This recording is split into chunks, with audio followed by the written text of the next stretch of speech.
Hello and welcome back to another week of the NRL Supercoach Talk Draft Waiver Wire podcast. It's Chris and Simon with you once again to go through the waiver wire targets for round 18 of the NRL season. How are you there, mate? Mate, just rumbling along beautifully, actually. Supercoach gods are smiling upon thee at the moment and couldn't be happier, mate. How are you travelling? Yeah, going okay. I haven't won as many on the trot as you have, but sitting pretty at the top. But you're all close behind me now. Yeah, just to let everyone know, number 1 and 2 in the league, just regular service has resumed. Cream has risen to the crop. 7 straight for yours truly, and all those early season flops have just turned it around, which is a perfect segue into the first player mentioned in this week's team lists. And that would be? Anthony Tony, loving you at fullback Milford. You're liking it there? Mate, he looked fantastic on the weekend. What injury, who cares? 10 tackle busts, that just says it all, really. The kid looks rejuvenated. He does look much more settled in at fullback, hey? He looks like a better player there. It's just that space, that little extra time he gets to actually size up a defender and put that little jink in. He's just one of those type guys. But tell you what, if you've hung on this long, or if anyone still is not a believer or worried about the injury, just get on that. He looks good. Yeah, and it's a good matchup for the Broncos on Thursday at home, which he always goes pretty well. And against the Bulldogs, prime matchup for him to go pretty well. The 3 names here, mate, that I want you to have a look at in this Broncos lineup. So, Jermaine Asako looks like he won't resume the kicking over Katoni Staggs. Do you think that's the way that stays? Oh, mate, please don't ask me about Asako. Honestly, like he's dead to me. He honestly, he's waiver fodder. Sure. He actually is. I can't believe he was picked again this weekend. He defended about as well as our boy Mahe Fanua, and that says it all, really. Like, I saw him defend 3 in from the wing. What first grade rugby league player makes that mistake? And I feel for him because obviously he's got that personal situation, and the podcast sends a shout out to Jermaine's father with the issue, the health issue. But wow, that's pretty bad. Yeah, look, it's a pretty unfortunate situation. I do feel sorry for Jermaine Asako. I do. It's look, I'll put my hand up and say he was definitely the player I was most wrong on this year by a long, long way. But there's always little times in fantasy where I feel like I'm not saying that this is this is excusing me for being so wrong, because I definitely was.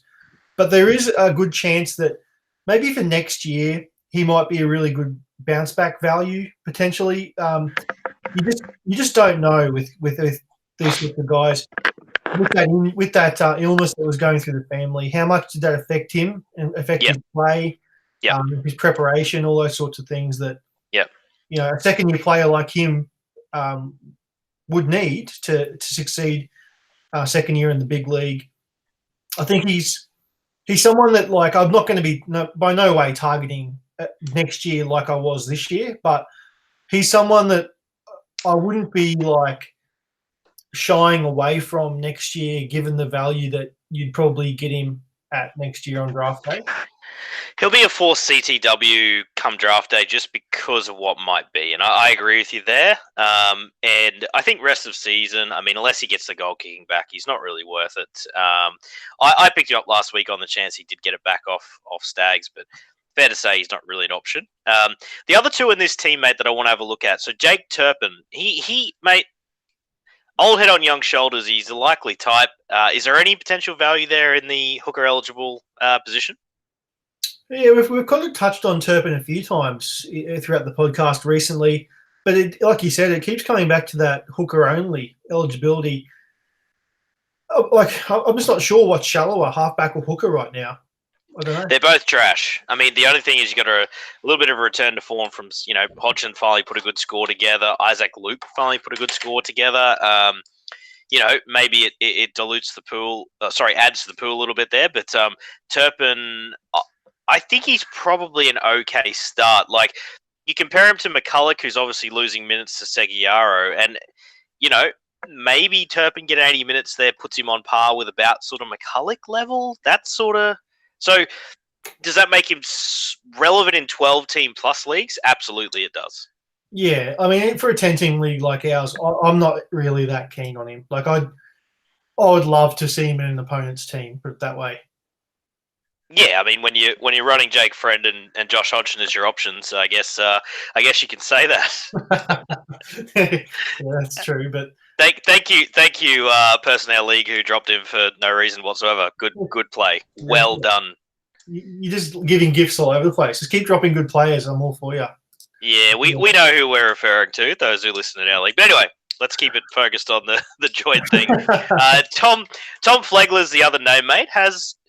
So you've got Offengawe and Fafita on the bench. So this looks like about full strength in terms of apart from Gillett, of course. So what happens here? Is Flegler usable while Gillett is gone, or what are we looking at here? I am interested with this Broncos kind of. It's a really weird looking team, and I'm a little bit suspicious that when Gillett does come back, probably next week, I'm very interested to see if Gillett goes to lock or second row. I get a feeling that Seabold really liked Pengai Jr., what he saw out of him on an edge. Obviously, he won the game for them against the Sharks with that just ridiculous flick pass.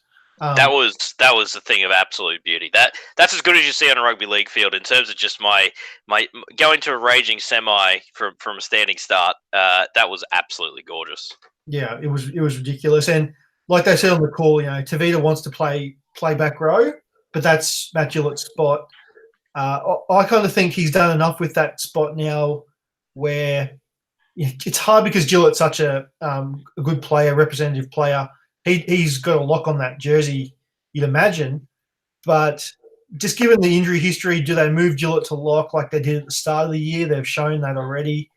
Or do they move Glenn somewhere? Because there was a bit of reports floating around that Glenn was training in the centres this week as well. So, well, he's only got Herbie Farnworth in his way. And I'll also add that whilst going forward, Mr. Tavita does some things. That racing out the line missed tackle thing he does is not something I would enjoy as a coach. He put together another 7 missed tackles on the weekend. I think Gillett will probably just get the spot back, to be honest. I think Tavita's such a liability in defense at this stage of his career. yeah. I don't think you can pick him every week when he's missing, upwards of 5 tackles. Yeah, look, I've gone off track there, but that's a long way of me saying I don't really think Flegler's. He's got no long-term prospects outside of this week, and I'm not that keen on him really for just for 1 week. 1 week play. Agreed. Let's get on to the Dogs, mate. Anything, because I personally I won't have a Dogs player starting in my team rest of season at all. No. I can't have it. Corey Huaranaris had a bit of a return to form with his 80 minutes, but he's just as likely to put Raymond RFM in there next week. If you can get any value for these guys, Will Hopoate's been on an absolute tear in recent weeks, as he does sometimes. But I can't have that either. Yeah, Hopper's interesting. He has some weird runs, doesn't he? And this is one of them. Could happen this week again. Looking at, I think he'll be up against Tony Staggs. I think plays left for the Bronx, but for the most part, like Will Hopaway is going to be owned. Everyone else outside of CHN, no, it's a no from me. Not interested. I just can't have it. I mean, in your deeper leagues, Napa had a decent week. Jackson was fine, but these guys, they kind of got that sort of. You're relying on luck almost to get 50 plus. So I can't have it. Let's move straight on for the Dogs, mate. All right. Friday game is the Warriors versus Sharks. For the Warriors, still no Patrick Herbert in the side. So Beal still in the centres there. And also no Tohu Harris, which means that Blair stays at second row, and more importantly, Tavanga stays at the lock. I think the big name here you touched on already was Isaac Luke putting together a pretty big score on the weekend.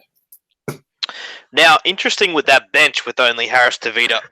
My voice is gone, mate. Unfortunately, You Gonski. the Well, all, Gonskis. all I'll say while you're trying to not die over there is that Luke kicked goals on the weekend and played 86 of the 90 minutes in that match. Crazy. So Who saw that coming? that's right. Like if Luke's going to get the full game and kick goals, there is definitely interest here for mine with Luke. All right.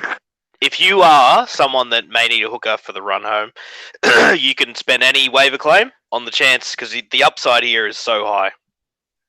Yeah, it's hard with Luke though, isn't it? Like we see this a lot out of him, where he does come back and play 80 minutes, and then the next week he gets a spell. But looking at the bench, like you said with Harris Tavita, he didn't do a hell of a lot in spelling him last week, so I'd be pretty confident of spending a waiver. And just on that too, it's the time of year where if there's someone like Luke, if he's the guy that you need for your team, you just spend any waiver you can because there's not that many guys that pop up now. You might as well just get the guy you want. Yeah, I wouldn't be going as a okay. So if you've already got an established hooker like Cam Smith, Damien Cook, those sort of guys, or McInnes, What I happens if you wouldn't got be. Hodgson? What if you got Hodgson and Friend? What do you do? Hodgson and Friend, what would you do? Tell you what, if you've got Hodgson and Friend, you definitely should go for it. I think. Yeah. But no, I'm seriously, all hookers on the bench, mate. Get around it. I honestly like if I'm any of the other lesser established hookers, I think you can take a punt. Especially if you've got one of the much lesser. Those players out there that are relying on like the Brayleys of the world. This is your time. Have a crack. I'm not saying. I think we're both agreeing here. He's not a slam dunk by any means, but he's worth the crack for the upside that you could get. Yeah, he might play 80 minutes this week and score 35 as well. But yeah, we may as well have a crack with it. That's it for the Warriors. Yeah, that's it for you. What about the Sharkies now? They've only got Wade Graham's out and Gallen does return, but Scott Sorensen's in, so he's probably the one to talk about here. So, what am I missing here? So, we've lost starting and Prize on the bench. So Woods is starting Prize on the bench. So Sorensen. So Capewell's gone as well. Is that what I'm? He's centre. Capewell's playing centre. Oh, I see. Oh. I mean Sorensen as a 1 week. How far away is Graham? Do we think? What was it 4 weeks? I think because he did his hamstring in Origin, didn't he? So yeah, 4, probably another couple of weeks away. Yeah, if you're in need of Scott Sorensen at this time of the season, you're probably not sitting too well, I'd imagine. But at the same token, I can see him probably being playable till Graham returns. Yeah, it's not someone I'm overly keen on, but free agent put in if you need it. That's it. Yeah, because you just don't know. Although, I mean, there's no bona fide second rower on the bench. You've got Jack Williams, who seems to just rotate with Gallen at lock. Hamlin Ueli spells front row. And also now Prize on the bench. So you've got 2 front rowers, a hooker and a lock. Yeah, I don't know. He might get 80, but it's not guaranteed with that bench. It's just for me. It's just the player that's sort of potentially an option here is if you're the Sean Johnson owner, I'd be grabbing Kyle Flanagan because Johnson again got hobbled, which he just does every bloody week. Finally showed some form, which was good, but may not even play this week.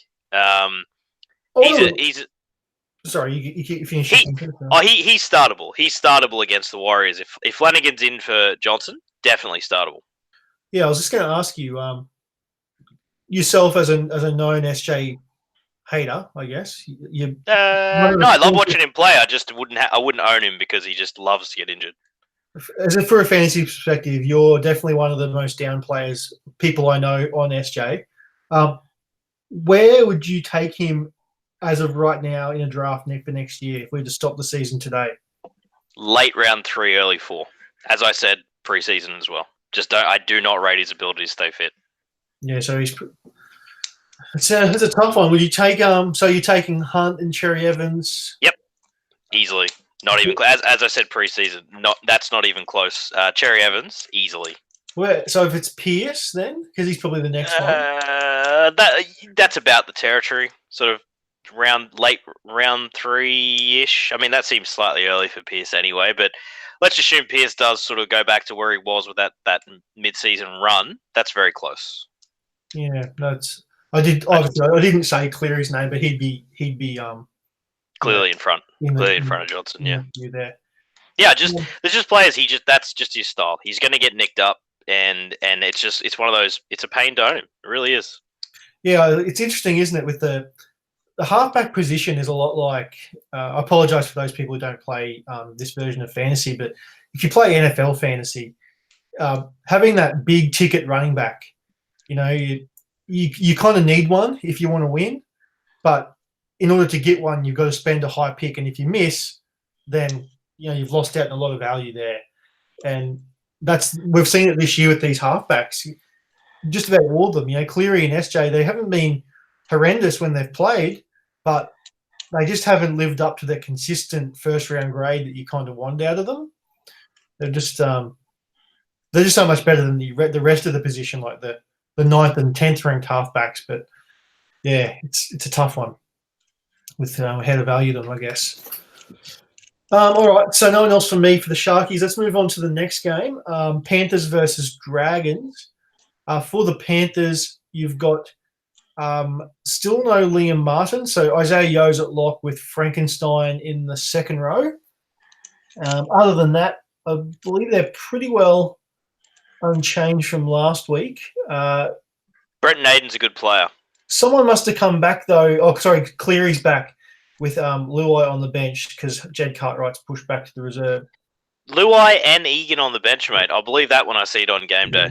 It doesn't seem something they'll run out on the day, will it? No chance. No. What do you make of Luai if he does end up getting a run? Dragons have not been defending very well, but I feel like this is a get right week for them, so he's okay. I think he's a bit of a flary type that won't always have big weeks. He's kind of got that really low floor for mine.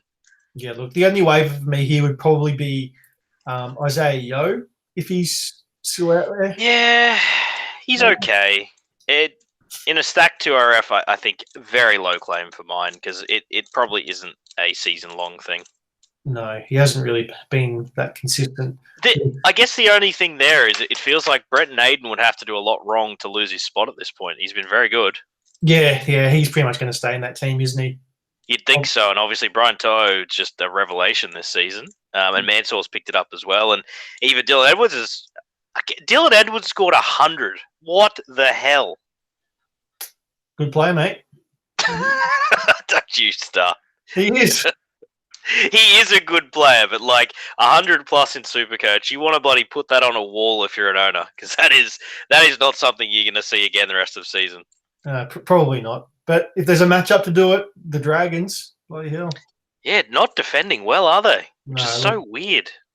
Yeah, but yeah, look, I guess let's try and not go too off topic. I think it's just Naden and everyone else is owned by now. Naden's a rest of season 4 CTW. I'm quite happy with that. Onto the Dragons, you've got Pearson still on the wing, so if Tristan Saylor or someone like that was to come in and play anywhere in this back line, even if it was on the wing or in the halves, I'd probably be interested in him. But I just don't like anyone here in this whole Dragons team, really. You'll probably say James Graham, though, knowing you. Yeah, not that. No, he's okay. You blood nuts stick together. We do stick together, us blood nuts, but no, he's probably nothing to see there. There's not really anything exciting in this team at the moment. Just want to point out that those who have gone the Ben Hunt Munster combo in the halves or fullback, like myself, are reeling from the 2-week after Origin rest game, which is a unique scenario I have not encountered in Supercoach yet. So, good stuff. Yeah, you're going to be left in a bit of a hole this week, aren't you? Not many options. That doesn't really mean Darren Nichols is one of them, though, does it? Let's not go there, mate. But rough team. This Dragon side doesn't look great, does it? It really doesn't.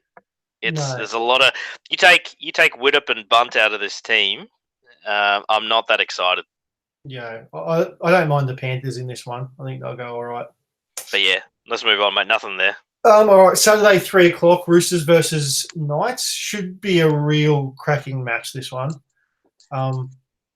teams are pretty well full strength outside of Fitzgibbon missing. I'll start with the Knights actually because I think that is this the sign of that the best Knights team that we've, because I feel like each week it just keeps on changing, whether it's Kurt Mann moving from 5'8" to centre, or coming on as a bench hooker, or Watson at fullback, and then Watson at hooker, and then just all random changes. Obviously, they had Ponga at 6 at the start of the year. We always ask what the Knights' best team is. Do you reckon this is it? Look, depending on whether you think Levi or Watson should start at 9, I think this is the preferred option. It's a real shame that Mason Leno just can't be consistent, because I think the best of him works really well instead of Man, and Man to go into the centres. But if the myth Tautau Monga can, stay injury free, he's another big beast in the centres. That's quite a good player. Although watching him die with the ball on the weekend was infuriating, and I still, for the life of me, can't figure out why any footballer would do that. But I think this is the preferred option. Yes. Yeah. So does Moga? It's a terrible matchup for a guy coming off what is it, his third ACL? Yeah, he's poor bastard's one ACL or any of those serious leg injuries away from retirement. So I wish him all the best. He's a very talented guy, but it'll be interesting to see how explosive he is after all those injuries. Yeah. All right. So for waivers then, so not Moga. Barnett. Probably. I wasn't going to. Sorry, you say Barnett? Yeah, if Barnett's out there, there'll be leagues where he was probably dropped. He's missing 3 weeks with suspension through a bye week. Oh yeah, absolutely. Yeah, that's a good one. He probably would have been dropped through those buys. He's the number one so far from the names we've said. Oh yeah, absolutely. He's sticking out like with a bullet, isn't he? Really, if he's dropped. I was going to say Kurt Mann. Do you like him at 6? He's kind of, if he's going to be staying at 6, I think his hooker eligibility is quite interesting. Yeah, given the position, it's not good. And of course, as a fourth CTW, I'm okay with it as well. Yeah, interesting. Just a bad matchup, that's all. But rest of season could give you some value in either of those spots. Yeah. All right, let's move off the Knights then. Let's go to the Roosters. Only guys here that are probably going to be available or could be available would be Ryan Hall and Mitch Orbison. I think everyone else would be owned. Warrior Hargreaves could be on waivers, but I don't know. He's been bloody good for me, mate. He's ripping in at the moment. This is how he kind of rolls when he's on. Definitely startable as your second front rower. When he's just going through the motions, he's pretty pedestrian. So ride the wave while you can. I have no waiver claims here, mate, and I don't even really have a free agent. I'm not interested in either Hall or Orbison. Not Orbison. Nah, pass. He got 65 on the weekend. Pass. Come on, mate. 59 base. Fill me once. Fill me twice. Fill me as many times as I can care to remember. Fuck off, Orbison. Yeah, this sums him up really, doesn't it? He's just his 80-minute games this year, or 75-minute games or more. He scored 79, 24. Yeah. 51, 72, 35. Guess what week I started him? 35. Oh yeah. Actually, no. It was 30, then 35. So I bet you that 30 week was your week. Backed that up with a 27. Good player. 23.72 minute game. 25 points, then 59, which sucks you back in. 37, 65 last week. So you know what week it is coming up. If I was in a 20-team league, mate, I'd snap him up. That's it. Move on from him. I don't want to talk about it anymore. He takes up too much time in this podcast. I love talking about him because he's the gift that keeps on not disappointing. Not I was going to say giving, but he doesn't give you anything. No, just bloody buys you dinner and doesn't come through. Piece Yeah. of shit. All But right. So, continue. Raiders versus Tigers. For the Raiders, obviously Kotrick's out suspended, so good luck to him. So Oldfield comes in. Other than that, unchanged team. So Yeah. there's no one here mate, or there. Thank you, Joe Tapani. Saw host was relegated to the bench before kickoff. Plugged in Joe Tapani. Put together a nice line break try for yours truly. He has actually started to get closer to the low 40s base, but he only played the 53 minutes. So, you're just praying for upside there as a third 2RF. So I think he's fine if you find he's like one of those hot patch guys, but just be aware if you start him, you're not far off a 37. Yeah. I'm sorry. I shouldn't have said there's no one here because I really do like Bailey Simonson, but he's been mentioned a few weeks now. He's owned, mate. People are on to Bailey. He's quite a good base, that guy. Yeah, he's a good one. So if you've got him, well done. So we're not going to talk about him, but just so you know, he should be owned. What about West Tigers here? So have they dropped Robert Jennings? Because they definitely should have if they didn't. Yeah, Momorivski's playing on the wing. Yes. Yeah, so I imagine that's a drop in because that was one of the worst performances I've seen from a player in a long time. Wholeheartedly agree, and I've got no waivers or interest in the Tigers' side. Yeah, what about Moses Mbai with the goal kicking? I've got no interest in anyone in the Tigers' side. All right, then we shall move on. What about Moses? No, okay, I got you. Saturday, 7:35, Cowboys versus Souths. For the Cowboys, you've got Jarvid Bowen starting in the centres. So moving him in from the wing is apparently a good idea. He's not much for defense, Jarvid. So I'm already thinking. I don't know a lot about Murray Tulagi, but if the Rabbitohs are any decent coin here, I'd be jumping right on board. Yeah, it's not a great side for the Cowboys, but hey, they beat the Roosters last week and didn't. Easy money. Easy money. Roosters are trash, mate.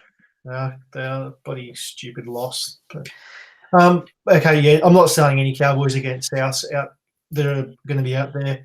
What about the Rabbitohs for you? Anyone here that's interesting? I just want to point out if Michael Morgan is in the reserves. That's interesting. Sort of mid-round, so you should have enough time to adjust. So Adam Duahi is the fullback. He is for a little while. I don't really know when Johnston is due to return. I would be happy enough firing him up in this one. I think that's fine. Yeah. What about actually? Sorry, I do need to go back. Sorry to go do this to you, mate. Shane Wright. Yes. Shane Wright for the Cowboys has scored. He's put together 2 80-minute games with scores of 67 and 66 in the last 2 weeks, and it's all been base, pure base. So you think this is a spot on merit? So you've only got what Cohen sort of came back from injury last week. He's been very pedestrian this year. Is there a chance he just holds on to that spot? Well, it's difficult, isn't it, with 4 forwards on the bench? I do think that there is definitely room there for him to get spelled. I'm just saying that we'd be pretty remiss if we were to ignore the last 2 weeks for what he's done. Even though there's been, Maguire and that coming back from Origin and getting a rest and that sort of thing, but literally he's had 1 tackle bust in 2 weeks and 67 and 66. Yeah, I mean it's we obviously glossed over that. It was a bit of a shame, but I think potentially low end claim there if you need the 2RF cover. Again, is he someone I'd be excited about? Probably not, but I guess there's a chance he hangs on to an 80-minute role going forward. Yeah, it's just the issue of Hess coming on, isn't it? It is. I think it's just based on need, that one. If you're 2RF needy, perhaps this is a chance you take. Yeah, which kind of leads me to back to Souths then. Ethan Lowe is named to start with still no Burgess. Which would you rather, Lowe or Shane Wright? I take a punt on Shane Wright there. The heroics of Ethan in Origin aside, obviously have now fallen in love with the man who almost single-handedly got us a chance of winning. How good did he play? It was brilliant. Post Malone, they're calling him. Post Malone, I'm all about it. He had a blinder of a game, and he ripped in, which is impressive. Yeah, I got a soft spot for Ethan now that I otherwise didn't have. So no, mate, I'd be going Wright though. There. Yeah, I agree. That's pretty much it, I think, for South. So, Totola's not really that interesting. Dean Britt starting at front row could be best. Not for you. Not for me.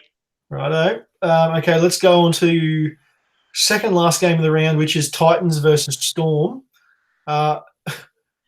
Gee, I tell you what, if those Storm players weren't rested, you'd just be load up all on the Storm here. But it actually could be an interesting match now. Well, geez, the only interesting one for me, I mean, I believe Kevin Proctor is a startable option as the third TRF rest of season. I picked him up last week for that reason. He's playing 80 minutes. He seems to be pretty decent, but nothing exciting. This with Gordon on the bench and Pete as a 9 with Mitch Rain dropped to the extended bench. What are the minutes like for Pete here? I don't know. I really don't know. There's no one there that can spell him, is there? I just don't see how. Well, unless Gordon's playing that weird 9 they sometimes do with backs, you know, that strange thing, like a roving and Pete stays on it. Yeah. Anyway, I think Nathan Peets is worth a speculative pick here, just because if he gets 80 minutes, he at least will get through some work. Yeah, it's a real tough one here, though. I'll just kind of chime in by saying it's the second last game of the round.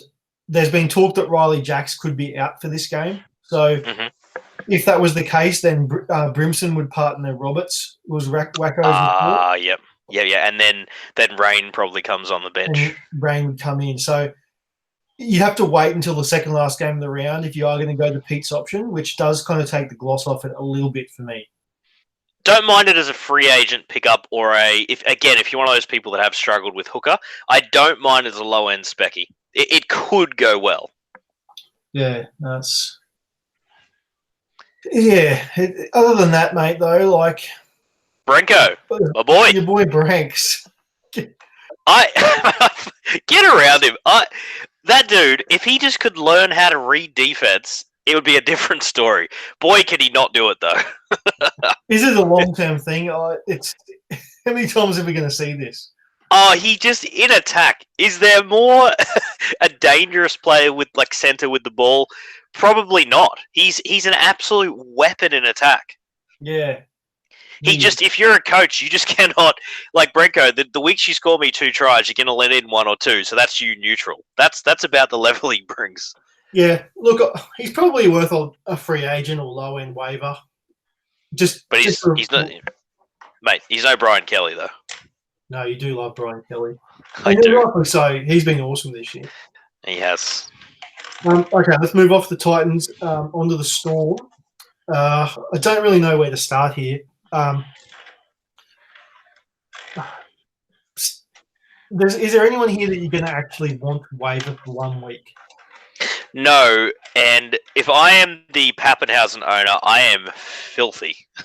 Absolutely filthy this week. Yeah, it kind of really makes you wonder about his stash ability this week. It's gone for me. I'd hang on until I know that he's not starting, but that's it. He's not worth taking up a roster spot because, as we've seen, he comes on and just if you know in leagues that play the AE, you know it can use that to advantage, or even in weeks where you just have to cop an AE, it's too risky. I think he's a drop if he doesn't play this week. Yeah, well, last week was the perfect example, wasn't it, when he scored 4, and people copped AEs for it. Yeah, it was really good to see the fellow in our league go through that. It was quite wonderful, actually. But he's a drop for mine. Yep. Yeah, look, there's no way I'm trusting any of these guys. Stimson, Kamika. This team could change so much by game day. How good is Brandon Smith though? Oh, he's a gun. He's legit. If he can get, obviously if Cam retires or if he whatever, I don't know the future of Brandon Smith, but an 80-minute role of Brandon Smith is a top 3, 4 draft pick. He's so busy. Sorry, draft pick, top 3. As in top 3 or 4 rounds. Oh, right, rounds. Yeah, I was going to say, bloody hell, sipping the Kool-Aid or what? Sipping the Kool-Aid, mate. No, but he's just one of those busy players. It's not going to change if he plays 80 minutes. He's just going to want the ball. He's a good player. That's it. All right, last game of the round then. Manly versus Eels. Should be a pretty good game, this one.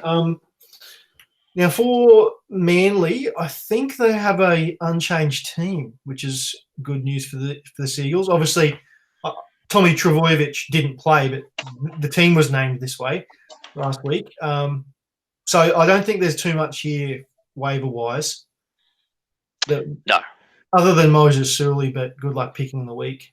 I'm not interested in Moses Suli in any capacity, really. So no.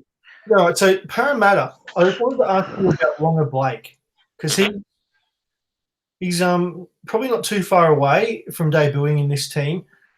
Josh Hoffman has to make way. I don't really know when Michael Jennings is coming back though. But your mate Takarangi, Brad. Brad. He's got 3 tries at the weekend. How good? Yeah. I mean, I tell you, one of them where he carried 3 across the line, did a little dummy thing, and then ended up planting it over. That was outstanding. Yeah, he was on.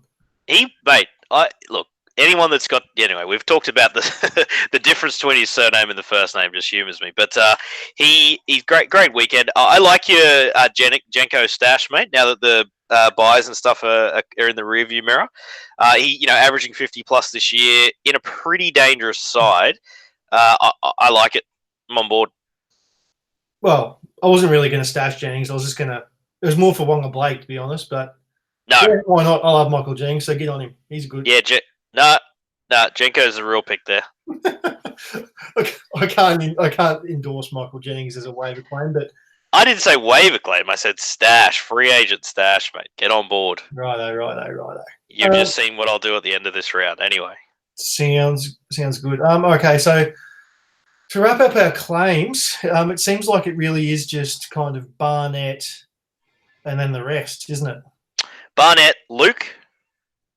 Okay. Barnett, Luke. I could make the low end Pete's argument for the same reason. Yep. What about Sorensen, Shane? Low Wright? end. Yeah. Low end. Yeah, those two. I'd have Shane Wright over Sorensen. Maybe Branko Lee. Branko, low end claim if you're CTW. Pardon me, needy, and might be an okay matchup just because of how many players that the Storm have rested, obviously. Yeah. All right. So that sounds pretty good. For waivers, I'll just duck over and see the questions. We've got a couple over here. So, where are we? What's going on here? First question. I won't say who it's from, just in case they don't want to. Okay. Thoughts on trading Cam Murray for Jai Arrow, given that Arrow has a good round 25, which is the grand final for most leagues. The guy who's posted it does play grand final in that round. So, thoughts on trading Murray for Arrow, given that his round 25 game is against the Dragons at home. He has a strong 2RF with Turbo and Taumalolo. I'd be keeping Cam Murray. You'd rather have Murray, hey? I would. In a final, I'd rather that sneaky bit of extra upside versus the extreme in-game injury risk in a final that Jai Arrow represents. That's an easy one for me. Yeah. Geez, that's a bit harder for mine. I would keep Murray too, I think. Yeah, I'd keep Murray too. The second question is pretty straightforward one. I know which way you're going to go based on earlier conversation. Dylan Edwards or Scott Drinkwater rest of the season? Why'd you even ask me, mate? Obviously, Dylan Edwards. Dylan Edwards, he's going to score hundreds every week. I don't know. Like, Drinkwater's playing in a pretty crummy team. Without Morgan there, I'd rather Dylan. Penrith have been a bit better. That's pretty close. I actually probably will side with Edwards. May surprise you there. Okay. Yeah, I'll probably go Edwards too. Oh, Don't love them. Yeah, not a huge fan. They're both sort of middling, sort of bottom of the top 10 options, but whatever. They're probably just Edwards. What did Drinkwater score last week? I actually do want to say Drinkwater, but I think he's got more upside. But Edwards did score that big week. Yeah, now stuff it. I'll go Edwards. I'll stick with Edwards. That's hard though. Okay, and the last question's a bit of a philosophy, ethical type question.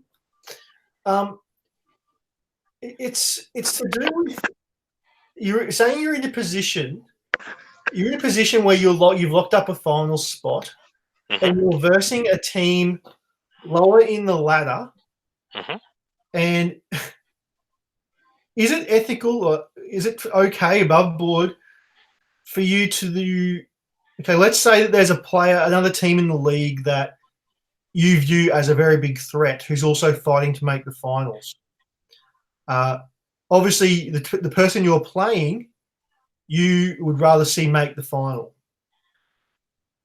Then, so should it be okay for you to then go and bench your better players in favour of other players in order to try and make yourself lose to this lesser team and therefore give them a better chance of making finals over a team that you view as a threat? I think you know what my answer will be for the second time in this segment, Simon. As commissioner of our league, the way I would respond to this, I would love that you came and asked me the question, Dylan Edwards. I would love that you come and ask me the question. I'd tell you to pull your head in, and if you did that in my league and actually tried to execute it, I would award the better team that you've consistently played all year in terms of points, so that would be fair to the rest of the league. You then would get punted if you tried to execute it, no matter how long you'd played in said league. Okay, so it's not a... So you cannot. That is artificially creating a scenario in a league. No, absolutely not. Okay, so it's an interesting point of discussion, I feel, because I'm sure, to play devil's advocate, there will be people out there who, are of the opinion, you've earned, in some ways, you've earned the right to play with the fantasy gods, I guess, in some ways. Yeah, okay. But it's obviously going to skew the league, isn't it? It's going to skew things. You are playing a dangerous game when you do play with the fantasy gods and the karma. But I just think it's an interesting thing that comes up this time of year. I actually don't find interesting, and I am 100% against it because I don't like artificial advantages or artificial scenarios happening in anything, especially fantasy sports. That there are leagues out there that probably play this cutthroat. We let each other cheat and what have you, and have a bit of fun, and you can manipulate AEs to your advantage and all that stuff. Good luck to those leagues, and I'm sure there are leagues that have a great time with it, but I like a fair open paddock for everyone, and trying to manipulate results is not something that I'm on board with. All good, right? Clears that one right up. Okay, mate, that's all for tonight's pod. So, unless you've got anything else, we might bid au revoir. Yeah, I'm happy to be back on this week. I have a sneaking suspicion, going to predict it. Eight in a row is not going to happen. Ben Hunt and Munster out is a fatal blow. I feel sorry for everyone else out there who's experienced it out this week. Okay. So I must also say there, mate, I should have brought this up earlier in the podcast, so I do apologise for the listeners to bring this up now. But there is some massive news between our podcasts this week because the Podcast Origin Challenge is back. Oh. Well, we're taking on the boys over at the Weekly Rubdown. Last year we took on Natty, and we probably lost all our listeners after the ridiculous thing we had to read out which was very hard to do over Skype, which is why it wasn't in unison at all. So anyway, I'm taking on Wooker's team this week. So I'll just read the teams. So if you want to go over on, if you're a Twitter follower or anything like that, you can jump on and give Wooker some shade and get behind us. So Wooker is sporting Cameron McInnes at hooker, Fafita and Twal in the front row. Pretty good second row, Jake Travojevic, John Bateman, and Jazz Tavanga. Adam Reynolds at halfback, Ponga at 5'8". Ferguson, Will Hopewadi. Where's the rest of your team? Ferguson, Will Hopewadi, Braden Burns, and Daniel Tupu in the centre wing, and Tommy Travojevic at the back. Oof. Well, is that a 6-team league, Wooker? Jesus. Yeah, must be. Hey, he's must be nice. You know what they do, Simo? That's probably the same dudes that asked the question about tanking to let another team win. They probably all traded in these players for this Origin round. Oh mate, I would highly doubt that. Knowing the way that Natty runs over there, I'm sure that he would much rather just see Wooker struggle. But anyway, my team, for those interested playing at home, I'm going to have to make a decision out of we were joking about it earlier, but Hodgson or Friend, I'll have to choose one of those. Front row of Pangai Jr. and Paul Vaughan. Second row, Kickow, also Tavanga, so they'll cancel out, and Barnett. Halfback Cleary, 5'8", Brimson. Centre wing is Latrell, Rapana, Gutherson, and Aitken. And Tedesco at fullback. So you're up against it, fella. Oh, we got some interesting. It's pretty good. I like it this year because I think you and Natty last year had a few guys that were unique, not unique players. Where you had a few common players, whereas we've only got Tavanga this year. So it's on for young and old. Get around it. Yeah, I'll play the. I'll try and be patriotic for our men. We'll get up, but I tell you what, you're up against it. Mate, come on now. I thought the same thing about you last year, but I didn't go throwing shade. We're a team here.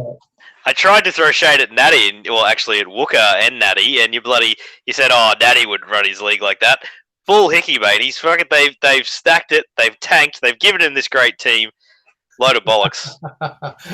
No, it's all good fun, so we'll see how we go. Good luck to us.